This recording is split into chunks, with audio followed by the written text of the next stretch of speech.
formation s'est tenue à cet effet. La rencontre visait à amener les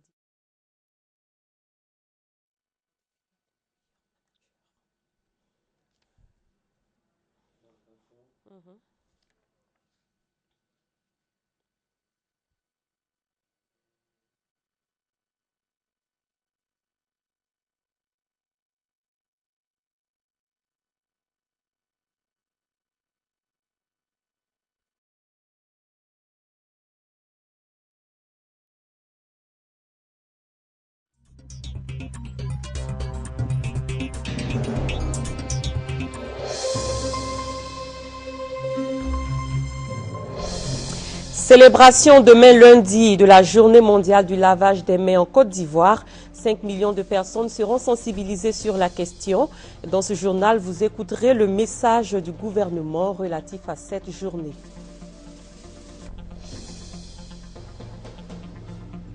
La communauté de développement d'Afrique australe salue le bon déroulement des élections présidentielles à Madagascar. Un scrutin jugé crédible et transparent selon l'organisation sous-régionale.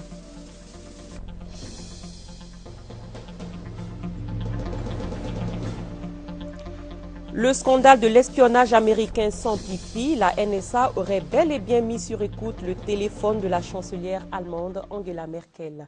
Il est 23h, c'est votre journal sur RTI 1. Bienvenue à tous. Se laver les mains est un geste vital qui protège contre les maladies. Instituée chaque année le 15 octobre, la journée mondiale du lavage des mains vise à sensibiliser un maximum de personnes sur les conséquences d'une mauvaise hygiène des mains. En Côte d'Ivoire, elle sera célébrée demain lundi autour du thème « Le pouvoir est dans nos mains ». Et je vous propose d'écouter le message du gouvernement dans le cadre de cette journée. Message délivré par le ministre de la Santé et de la lutte contre le VIH-Sida, Raymond Goudou-Kofi. Oui, nous avons le pouvoir d'être en bonne santé, le pouvoir de sauver des vies grâce à nos mains propres. Le lavage des mains avec du savon doit être et faire partie de nos habitudes. Le gouvernement invite toute la population ivoirienne à faire de ce geste simple et efficace une pratique courante pour la préservation de notre santé et de celle de nos familles. Et concernant la journée mondiale du lavage des mains, je rappelle que 5 millions de personnes seront sensibilisées par le ministère de la Santé sur une période de 3 mois sur toute l'étendue du territoire. Et bientôt, un événement majeur à Abidjan. La capitale économique ivoirienne va abriter pendant 2 jours, à compter du 29 octobre, la 4e retraite de haut niveau de l'Union africaine. Une rencontre qui se tiendra autour du thème central « 50 années de rétablissement de la paix en Afrique », une rétrospective critique des processus de paix de l'OUA, l'UA. À un jour de ce rendez-vous, le représentant spécial de la Commission de l'Union africaine nous situe sur son enjeu. Abou Sanogo. La Côte d'Ivoire accueille le 29 et 30 octobre prochain la 4e retraite de haut niveau des envoyés spéciaux et médiateurs pour la promotion de la paix, la sécurité et la stabilité en Afrique. Cette rencontre contribuera à consolider les efforts africains en matière de transformation des conflits et recommandera des voies et moyens pour appuyer les initiatives préventives et concertées du règlement des conflits. Pour la Côte d'Ivoire, c'est très important. Vous savez que vous les Ivoiriens, vous aimez dire que la Côte d'Ivoire est de retour. Eh bien, l'Union africaine, en quelque sorte, contribue à ce retour sur la scène internationale. Et en plus, les leçons qui seront tirées de ces débats vont profiter effectivement à la Côte d'Ivoire. Donc, à travers toutes ces réflexions, il y aura une déclaration d'Abidjan qui indiquera donc les perspectives en matière de paix et de stabilité en Afrique. Des spécialistes et décideurs politiques réfléchiront sur des initiatives exemplaires qui ont permis de transformer le paysage de la paix et de la sécurité du continent au cours du dernier demi-siècle. On va analyser le rôle du leadership africain au niveau des défis et des enjeux de la paix et de la sécurité. Il y aura aussi l'évaluation et les enseignements à tirer des 50 dernières années. Il y aura aussi des études de cas spécifiques de médiation. Et puis aussi, on verra quelle devrait être la coordination entre les acteurs africains et les acteurs internationaux. Organisée en collaboration avec le gouvernement de Côte d'Ivoire, la retraite du jubilé d'or de l'Union africaine va rassembler plus de 200 participants. Le thème, 50 années de rétablissement de la paix en Afrique, une rétrospective critique des processus de paix de l'Union africaine. Et avant de poursuivre, je vous fais lecture de ce communiqué émanant du ministère de la Communication à l'occasion de la 4e réunion de haut niveau de l'Union africaine sur la promotion de la paix, la sécurité et la stabilité en Afrique, prévue les 29 et 30 octobre 2013 à Abidjan. Les journalistes désireux d'en assurer la couverture sont invités à s'inscrire au plus tard le lundi 28 octobre 2013 à 11h en ligne à l'adresse suivante: communication@communication.org. Les intéressés sont également informés que les badges d'accréditation sont à retirer au service des relations extérieures du ministère de la Communication, 6 au 21e étage de la tour C de la cité administrative au Plateau. Enfin, pour toute information complémentaire, le service des relations extérieures peut être joint au 20 22 27 70 ou au 07 71 04 27. Les perspectives et opportunités dans le secteur minier seront au centre de la 16e conférence sur le gaz dans le golfe de Guinée, dénommée GEO16. L'événement est prévu en Côte d'Ivoire du 6 et 8 novembre prochain. Il va réunir les représentants des pays membres de l'Union internationale de gaz. Nous en parlons avec Francis Boifou. Un an après son adhésion à l'Union internationale de l'industrie du gaz, la Côte d'Ivoire va abriter les 6 et 8 novembre prochains la 16e conférence sur le gaz dans le golfe de Guinée. Selon le directeur général des hydrocarbures, Ibrahima Diaby, le choix de la Côte d'Ivoire s'explique par le développement rapide du secteur gazier et la place qu'il occupe dans l'économie nationale. Le gaz, aujourd'hui, alimente 70% de la production d'électricité de la Côte d'Ivoire. Donc, le gaz est important, je dirais même stratégique pour la Côte d'Ivoire. Et la Côte d'Ivoire se doit d'être au rendez-vous international. La Côte d'Ivoire attend beaucoup de ce forum régional sur le gaz. Déjà, nous valorisons très bien le gaz que nous produisons, mais nous ne nous contentons pas de cela. Nous voulons faire mieux.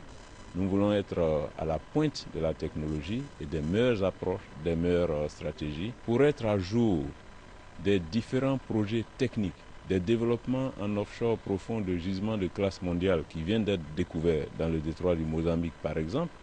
300 participants issus d'une trentaine de pays africains sont attendus à Abidjan. Ils plancheront sur la monétisation du gaz, les projets collaboratifs interrégionaux et l'effet de levier du gaz sur les économies des pays.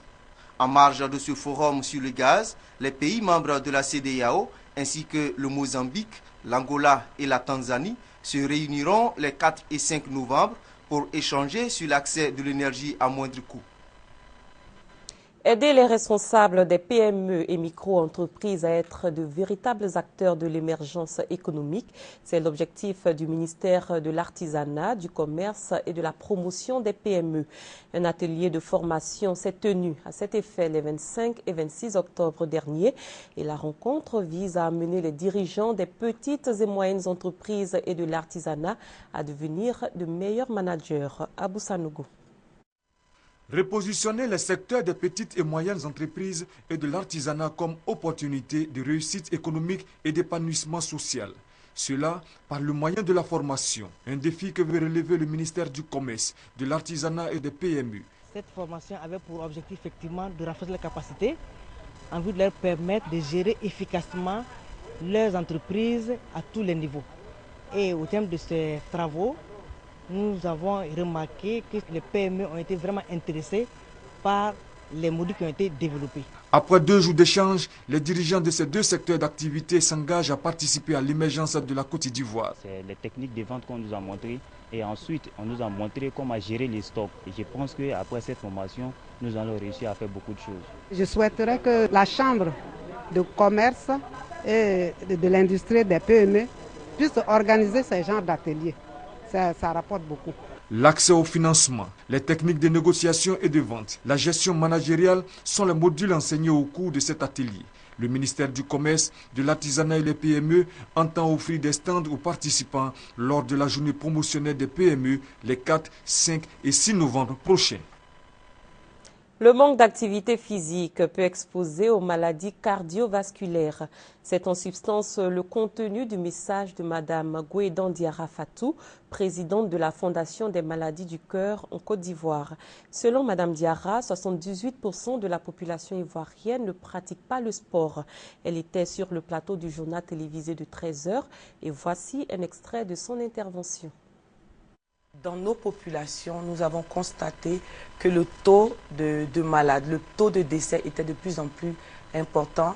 Même au niveau mondial, vous avez des chiffres assez importants.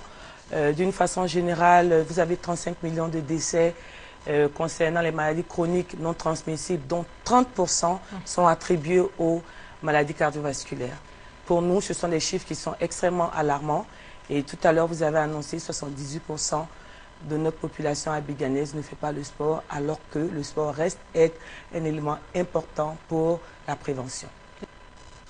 La conservation de nos images et des sons à l'ère du numérique, un sujet important qui a été débattu au cours de la célébration ce dimanche 27 octobre de la Journée mondiale du patrimoine audiovisuel. Cette journée a pour thème cette année « Préserver notre patrimoine pour les générations futures ». Franck Ouadio. La Journée mondiale du patrimoine audiovisuel est l'occasion de réfléchir et d'agir pour léguer aux générations futures les moyens de comprendre leurs origines. Un devoir de conservation donc des archives cinématographiques et télévisuelles qui s'impose comme un défi illustré bien par ces propos de la directrice générale de l'Organisation des Nations Unies pour l'éducation, la science et la culture, Irina Bokova. Une idée renforcée d'ailleurs par le thème choisi cette année, préserver notre patrimoine pour les générations futures. Et pour y parvenir, l'outil numérique est plus que jamais sollicité, mais la tâche de l'UNESCO n'est pas facile. Même au niveau des grandes institutions audiovisuelles, surtout en Afrique subsaharienne, les moyens et méthodes de conservation ne sont pas toujours adaptés aux normes. À cela s'ajoute le manque de culture de l'archivage et de la conservation chez le citoyen moyen. Le chantier est donc immense. L'instauration de la Journée du patrimoine audiovisuel, instituée depuis 2007 par l'UNESCO, permet chaque année de dresser les différentes avancées. Au niveau de la Côte d'Ivoire, les acteurs se réuniront ce lundi 28 octobre à la Bibliothèque nationale pour dresser les perspectives. Fin du mouvement de débrayage des assistants sociaux. Le bureau exécutif du syndicat national des assistants sociaux de Côte d'Ivoire vient de lever son mot d'ordre de grève après une séance de travail avec la ministre de la Solidarité, de la Famille, de la Femme et de l'Enfant. Le syndicat avait déposé vendredi dernier un préavis de grève relatif à un arrêt de travail de 72 heures auprès du gouvernement. Michel Digri. À 72 heures de la mise en application du préavis de grève relatif à un arrêt de travail de 3 jours, le syndicat national des assistants sociaux de Côte d'Ivoire se ravise. Cette marche arrière est le résultat d'une séance de travail du bureau exécutif du SINASI avec la tutelle. Le BEN du SINASI vient d'être reçu par le gouvernement, par Madame le ministre de la Solidarité, de la Famille, de la Femme et de l'Enfant. Elle a par conséquent invité les assistants sociaux et assistants sociaux adjoints à faire confiance au gouvernement et au président de la République. Elle s'est engagée à organiser en liaison avec le ministre d'État, ministre de l'Emploi et des Affaires sociales, une séance de travail avec le BEN du SINASI le lundi 4 novembre 2013 afin de parvenir à la résolution de nos légitimes revendications. Soucieux de la paix sociale, si cher au président de la République, son Excellence, M. Alassane Ouattara, le BEN du SINASI annonce la suspension de son mot d'ordre de grève. Ainsi, il invite les camarades assistants sociaux et assistants sociaux adjoints au travail le mardi 29 octobre 2013 et à rester mobilisés et à l'écoute de leurs syndicats pour les échéances futures. Le dépôt du préavis de grève était relatif à deux préoccupations essentielles, le profil de carrière des assistants sociaux, la situation de 1090 assistants sociaux et assistants sociaux adjoints diplômés de l'Institut national de formation sociale en attente de recrutement. Elles sont au nombre de 400, ces femmes peintres qui ont décidé de redonner de l'éclat aux murs des locaux du district de la police nationale à Yopougon. Ces femmes ont été formées par une ONG espagnole qui entend ainsi lutter contre le chômage de la femme en milieu urbain. Doigt de laser. Des tenues jaunes et des cache-nez, les femmes peintres de l'ONG Africa Feliz donne un éclat aux locaux du district de police nationale de Yopougon. Le métier de peintre, considéré comme un métier d'homme, est exercé par ces femmes avec aisance et passion. On a vu maintenant qu'on pourrait faire la même chose que les hommes. On peut attraper la brosse, le rouleau que voici, et on travaille en même temps. C'est merveilleux quoi, et on s'y plaît. Un homme de métier ne meurt pas de faim. Personnellement, je vis ça. Je me souviens bien, mon père m'a dit, malgré les diplômes que tu as eu, ma fille, je suis fière de toi. Plus de 800 femmes sont formées au métier de peinture par l'ONG Africa Feliz Côte d'Ivoire. Pour le président de cette organisation non gouvernementale, l'objectif visé est de permettre à environ 1500 femmes de se prendre en charge à travers ce corps de métier. Pour pouvoir lutter contre la pauvreté de façon efficace et le chômage de façon efficace en Afrique, il faut que des femmes intègrent des corps de métier qu'elles n'ont pas l'habitude d'intégrer. C'est une innovation, mais c'est pour dire en même temps que la femme est capable, au même titre que l'homme, de pouvoir se faire une place au soleil. Vous ne pourrez jamais avoir des résultats lorsque votre agent n'est pas dans un cadre adéquat. Si physiquement il n'est pas à l'aise et si dans son environnement de travail il n'a pas les moyens, vous ne pourrez jamais atteindre les objectifs parce que cet élément ne pourra pas donner le meilleur de lui-même. Un appui de l'ONG Africa Feliz pour offrir un cadre agréable de travail aux fonctionnaires ivoiriens. Hors de notre pays, importante saisie en Ouganda, les autorités de ce pays ont mis la main sur 2900 kg d'ivoire prélevés sur 410 éléphants. C'est une saisie record. Plus de 2 tonnes d'ivoire interceptées par Interpol et la police ougandaise. La cargaison était en route vers le port de Mombasa au Kenya, plaque tournante du trafic d'ivoire.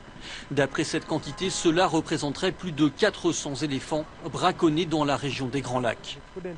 Ça ne peut pas provenir d'un seul massacre d'éléphants. Cela veut donc dire que quelqu'un a amassé et collecté les défenses. Certaines semblent avoir été arrachées il y a déjà 5 ou 6 ans. Des échantillons ont été envoyés aux États-Unis pour y pratiquer des tests ADN. Ils permettront d'identifier le pays d'origine des éléphants abattus. Les autorités ougandaises pensent que ce trafic vient en grande partie de République démocratique du Congo, une source de financement pour les groupes armés. La principale origine du braconnage semble être les groupes armés en RDC. Il y a là-bas entre une quinzaine et une vingtaine de groupes qui se battent le long de la frontière et le gouvernement n'a aucun contrôle sur ces criminels qui peuvent agir en toute impunité. Pour les éléphants, c'est une année particulièrement sanglante. Les ONG de protection animale affirment que cette saisie vient s'ajouter à 4 tonnes supplémentaires découvertes la semaine dernière par la police kenyane. Un commerce tiré vers le haut par la demande asiatique. En Ouganda, le nombre d'éléphants qui disparaissent chaque année dans les zones protégées a doublé en 2013. Un phénomène inquiétant car leur population n'excède pas les 5000 têtes dans le pays. Des pirogues artisanales transformées en meubles, c'est l'œuvre de Farah Mendy. Pour découvrir cet homme et ce qu'il fait, direction le Sénégal.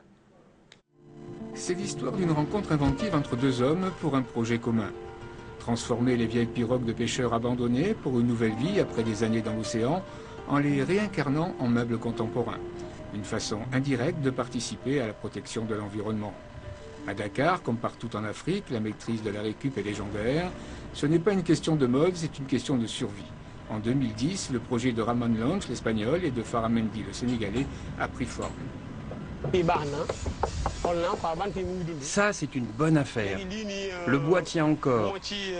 Il est solide. Je vois un baby-foot. Oui, un beau baby-foot.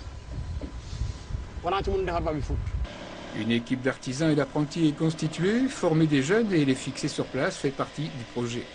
Fauteuils, tables, armoires, baby-foot, chaque pièce est unique. Elles gardent leur histoire, leurs cicatrices et les peintures de leur vie antérieure. Le bois de samba est désinfecté, déparasité, chaque pièce est l'objet d'une recherche active. Le résultat dépend de la matière première au moment de la fabrication. Je veux montrer que la pirogue ne sert pas qu'à l'immigration clandestine. Chaque fois que j'entends des nouvelles à la radio ou à la télé, je me sens mal. Je n'ai pas les moyens d'arrêter cette immigration. Mais ces œuvres que je crée avec des apprentis, c'est ma manière à moi de faire prendre conscience et de combattre ce fléau. Aujourd'hui, le design 100% Farah est expédié dans différentes galeries et points de distribution en Europe, en Espagne, en Italie et en France.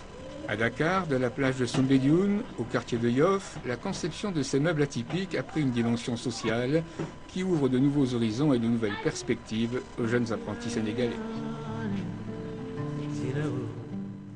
Après 2 jours d'âpres combats, les affrontements se poursuivaient encore ce dimanche entre les forces armées de République démocratique du Congo et les rebelles du M23 qui reculeraient selon Kinshasa. L'armée a pris aujourd'hui le contrôle de 2 bastions de la rébellion. Il s'agit de Kiwanja et de Rutshuru. Un casque bleu tanzanien a été tué au cours de l'opération. À Kimbumba, premier front ouvert vendredi, à environ 25 km de Goma. Le gouverneur provincial a annoncé l'existence de 2 fosses communes. Il a réclamé une enquête internationale pour établir les responsabilités. Vers un second tour à Madagascar avec les candidats des 2 rivaux Ravalomanane et Rajoelina, les résultats partiels de l'élection présidentielle malgache mettent en tête Jean-Louis Robinson, le candidat de l'ancien président Marc Ravalomanane, exilé en Afrique du Sud depuis 2009. Il est suivi par Eri Rajaonari Mampianina, l'ancien ministre des Finances de l'actuel président Andry Rajoelina. Il faudra 1 semaine pour avoir les résultats définitifs selon la commission électorale qui estime que la participation a atteint près de 60%. Et le scrutin présidentiel à Madagascar a été évoqué par la SADC. La communauté de développement d'Afrique australe a salué le bon déroulement de ces élections, jugées libres, crédibles et transparentes. Après le premier tour de la présidentielle malgache, satisfait des observateurs internationaux. La communauté de développement d'Afrique australe, qui a beaucoup poussé à la tenue de ces élections, repoussées maintes fois, salue le bon déroulement du scrutin. La mission d'observation électorale de la SADC conclut que l'élection présidentielle à Madagascar a été pacifique, libre, juste et transparente, et reflète la volonté du peuple malgache. Des élections crédibles résume aussi de son côté l'Union européenne, qui relève juste des difficultés d'organisation. Difficultés aussi pour compiler les résultats qui tombent très lentement. Interpellée, la présidente de la Sénite se justifie. Il y a pas mal quand même des anomalies dans les PV, des nombres, des chiffres qui ne correspondent pas des fois ou qui est mal compté. Donc il faut qu'on prenne le temps pour... pas trop, mais en mettant nos observations pour que la Cour électorale spéciale, dès que les PV, dès que les documents arrivent chez eux, qu'ils puissent exploiter facilement en ce moment-là. C'est ici, à la Commission électorale nationale, que sont transmis par Internet les PV, les procès-verbaux de chaque bureau. Un travail de fourmi. Pour le moment, elle dispose seulement des résultats de 1000 bureaux sur 20 000. Trop peu pour dégager des tendances fiables, même si certains candidats se voient déjà au second tour. Seul chiffre stable, la participation estimée à 60%. L'Allemagne compte envoyer la semaine prochaine une délégation de hauts responsables des services secrets. Et selon Berlin, le téléphone portable de la chancelière Angela Merkel aurait bel et bien été mis sur écoute par Washington. Des milliers de manifestants se sont rassemblés samedi à Washington au pied du Capitole pour protester contre les programmes de surveillance des écoutes par la NSA, une agence de renseignement aux États-Unis. Stop à l'espionnage de masse et merci Edward Snowden s'inscrivaient sur des pancartes brandies par les manifestants. Une manifestation où des militants de gauche côtoyaient des conservateurs du Tea Party unis dans une dénonciation de l'espionnage par l'État fédéral. Un scandale déclenché suite aux révélations que les États-Unis avaient écouté les conversations téléphoniques de plusieurs responsables politiques étrangers et notamment les conversations de la chancelière allemande Angela Merkel quand elle utilisait son téléphone portable. Bien que le président Obama ait assuré que les États-Unis ne surveillaient pas les communications de la chancelière, il savait depuis 2010 que Angela Merkel était sur écoute depuis 2002. Les récentes révélations sur l'ampleur des écoutes américaines ont poussé les dirigeants européens à exiger de Washington un nouvel accord sur la collecte de renseignements permettant de préserver les alliances. Les ambassadeurs américains en poste en France, en Allemagne et en Espagne ont été convoqués par les autorités de ces pays, geste inhabituel entre alliés. Une délégation conduite par la première dame de Côte d'Ivoire, Dominique Ouattara, est en ce moment à Washington, D.C. pour la signature d'un protocole d'accord avec l'université de Tulane afin de formaliser officiellement le cadre d'une enquête sur le travail des enfants dans la cacaoculture en Côte d'Ivoire. Un mot de culture, la civilisation étrusque est à l'honneur au musée Maillot à Paris. Les Étrusques sont un peuple qui vivait depuis l'âge de fer jusqu'à leur assimilation définitive comme citoyens romains au 1er siècle avant Jésus-Christ. Ils furent de très habiles artisans et eurent de grands artistes. Les trésors de la civilisation étrusque qui a précédé la Rome antique à l'honneur au musée Mayol à Paris. 250 pièces illustrant les modes de vie de cette culture installée il y a 2500 ans au cœur de l'actuelle péninsule italienne. Les Étrusques, encore mal connus, ont su développer durant 9 siècles tout un art du sacré, religieux et funéraire. Une culture née à proximité des grandes civilisations égyptiennes, phéniciennes et méditerranéennes. Il y a des pièces sur lesquelles vous aurez l'impression qu'il s'est passé quelque chose avec l'Égypte, un rapport avec l'Égypte, et ça peut être vrai. D'autres, ça vous rappelle des choses du monde phénicien ou carthaginois, et c'est vrai aussi. Le monde grec, évidemment, qui est très présent. La qualité des pièces révèle une esthétique placée jusque dans les objets de la vie quotidienne. Elle laisse deviner la diversité des savoirs et des influences qui ont permis cette créativité. Si vous regardez certains des vases, même des spécialistes ont quelquefois du mal à dire ça c'est un vase fabriqué en Grèce et ça c'est un vase fabriqué en Étrurie. Les visiteurs pourront entrevoir les fresques d'une demeure princière datant de 2300 ans.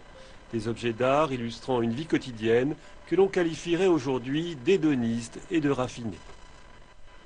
Retour en Côte d'Ivoire, la Miss Aoulaba 2013 est connue depuis hier. Elle se nomme Flore Nguessan, épouse Nguessan. La nouvelle reine de la beauté africaine en Côte d'Ivoire a été désignée hier à l'issue de la phase finale de cette compétition. 16 candidates étaient en lice. Franck Wadiou. 1m74, 95 kg et une démarche gracieuse. Oulibaly Ozwa Marie-Flore épouse Nguessan, âgée de 34 ans, elle a Aoulaba 2013. C'était pas facile, mais par la grâce de Dieu, j'ai triomphé. Je pense que je suis naturelle. Je voudrais dire à mes soeurs de ne pas se dépimenter la peau, de rester naturelle. La Aoulaba 2013 remporte un terrain de 600 mètres carrés, une assurance d'une valeur de 3 millions de francs CFA et bien d'autres lots. La candidate de Cocody, avec le numéro 16, obtient 160 points sur 180 devant Goye Estelle Marina de Marcory et Kwadio Afoué Florence de Yopougon, respectivement première et deuxième Saraman.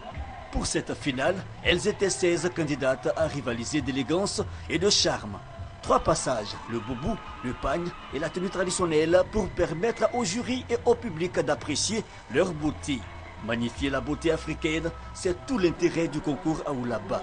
Une édition 2013 placée sous le signe de la réconciliation nationale. Nous avons commencé cette édition 2013 du concours Aoulaba Côte d'Ivoire dans un environnement post-crise. C'est pourquoi le CACI, soucieux de contribuer à la consolidation du tissu social après cette crise, a choisi le thème de la femme, facteur de cohésion sociale, pour pouvoir donner l'occasion à la femme de plaider pour l'amour, plaider pour la paix. Le concours Aoulaba 2013, c'est fini. Mais pour Origbali, Ozwa Marie-Fleur épouse Nguesson, mariée, mère de 5 enfants et commerçante, une vie de reine de beauté commence. En sport, dans le cadre du tournoi de l'UEMOA, le Niger a défait la Guinée-Bissau cet après-midi sur le score de 1-0. Le Burkina Faso affrontera demain le Togo à 14 h et la Côte d'Ivoire recevra le Mali à 16 h. Fin de cette édition. Merci de l'avoir suivi. Bonne suite de programme sur RTI1.